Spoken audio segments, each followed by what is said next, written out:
March 4th, 1897, Inauguration Day. William McKinley rode to the Capitol, took the oath, and addressed the people. And this is how evening newspapers told the story. Columns of descriptive text paired with sketches. And newspaper editors knew that high-quality, realistic illustrations made their stories an experience.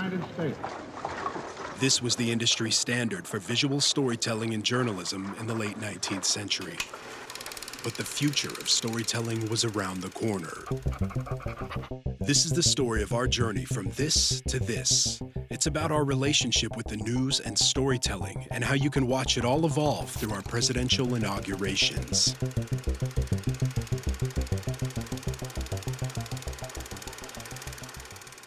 Storytelling isn't new. Geologists say this cave painting is around 40,000 years old. Anthropologists think ancient storytellers used visuals like these to communicate about the world around them. At least 35,000 years after that, roughly 5,000 years ago, scholars say written language systems developed in Western Asia. Now, stories could outlive their storytellers. So why does this matter? Because if you skip ahead 54 centuries, those two primitive tools, illustration and text, were humanity's only way to keep a record of history. Until 1839. Photography added a dimension of realism to the primitive illustration, but newspapers wouldn't routinely print photos for almost 100 years. And in that time, the photograph would give us something new. In 1896, the first Vitascope Theater opened in New York and quickly spread across America. People could now watch moving pictures.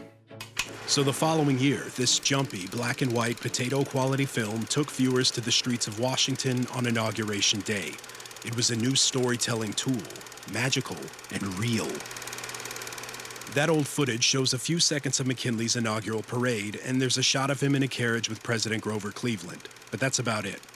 Aside from all the horses, the footage doesn't show much else. No oath of office, no inaugural address. 4 years later, we see McKinley taking the oath of office for his second term. It looks so jumpy because it moved at a slow 16 frames per second. The 1905 inauguration of Theodore Roosevelt looks more like what we're used to seeing, a wide shot of a large crowd gathered on the Capitol steps. But notice the camera is moving. This epic pan is an establishing shot, setting the scene for the audience, something visual storytellers still use today. There's also more coverage. The oath of office and inaugural address were both captured, though silently. 12 years later, President-elect Woodrow Wilson took the oath at his second inauguration, and new production techniques told the story. Footage gathered from several angles, this never-ending camera tilt, and B-roll sequences. It's the first inauguration film with a beginning, middle, and end. The story of the American president also developed some new characters, women. At the time, only 5 of the 48 states allowed women to vote. Protests drew crowds away from the inaugural parade. This marked the end of the raw footage style of documentation. In the next era, journalists would combine this new technology with an old storytelling tool, text. Exactly 100 years ago, Warren G. Harding became the first president-elect to ride to the ceremony and back without a horse. This reel starts in a different location and follows the story to the Capitol. Here, the text is a guide, clarifying the visuals and providing the main storyline. Because of what America is. 4 years later, Calvin Coolidge would deliver his inaugural address live on the radio, a first in journalism. Inspires the heart of all humanity. The news could now be delivered in real time. And only 4 years after that, Herbert Hoover's inauguration story would be told by a talking newsreel. The story of our inaugurations now had a narrator. Virility and strength. In 32 years, news footage evolved from a single shot to an entire story. Every inauguration after would be documented this way. Techniques like establishing shots, sequences, and camera movements established a visual language. Text on screen made films more accessible, and narration in real time meant journalists could deliver the news to you in your living room. But one of the biggest changes came in 1933.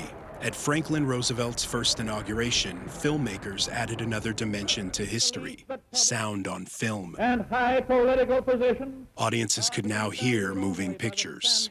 A pride of place. The next major change happened in 1949 when President Harry Truman's inauguration went live. I, Harry S. Truman, do solemnly swear. Now audiences could see the news happening in real time.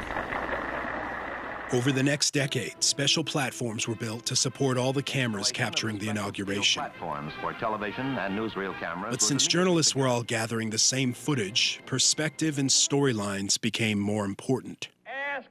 For example, in 1961, John F. Kennedy took the oath and addressed the nation, live and for the first time in color. But look at the other storylines from the event. A lectern fire causes a stir. There was a 40-minute delay, and my favorite, it was so cold that day in the district that the Army used flamethrowers to clear snow from the street.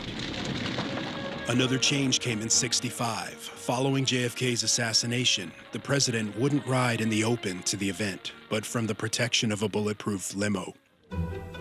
In the years since, coverage of the ceremonial transfer of power has multiplied, giving us more story content than ever available to any human in history.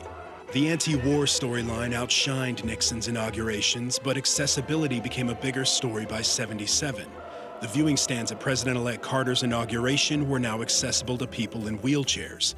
And 4 years later, during Reagan's inaugural, closed captioning brought text back to the story, expanding the audience. Then, in 1985, Reagan's second inauguration happened on the same day as the Super Bowl. Worlds collided when President Reagan performed the coin toss from the White House. But 12 years would pass before the next big change. At the 1997 inauguration of our first boomer president, Bill Clinton, a new medium went online: the internet.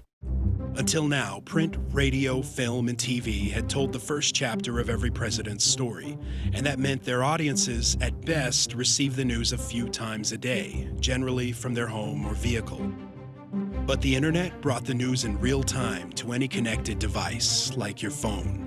In the 21st century, this tool made every person at the event their own storyteller. Hundreds of news stories shared space online with thousands of social ones where people could tell their version of events, unconstrained, without standards departments or fact-checkers splintering the narrative. And that brings us to the current chapter in storytelling: democratization.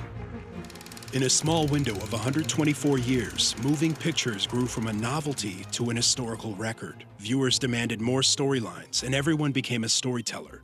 The record of human history became boundless. I'll leave you with one final thought. Remember that first inaugural film, McKinley's Parade? Doesn't it look a lot like a modern social media post? A short video taken from one angle that tells part of a story? Maybe through all our technological advancements, the one thing that didn't change much was us.